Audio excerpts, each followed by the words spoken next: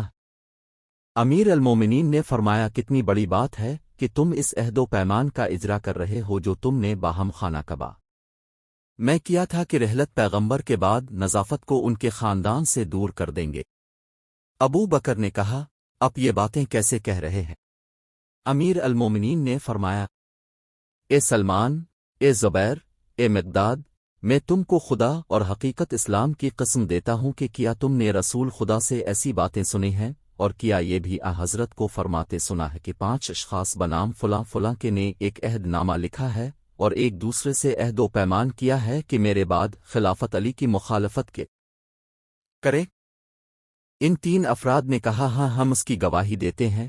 امیر المومنین نے فرمایا میں نے اس دن رسول خدا سے پوچھا تھا میرے ماں باپ اب پر قربان ہوں یا رسول اللہ، ایسی حالت میں میر عصفہ کیا ہے؟ فرمایا اگر یارو مددگار مل جائیں تو اپنے مخالفین سے مقابلہ و جہاد کرنا، ورنہ اپنے خون کی حفاظت کر کے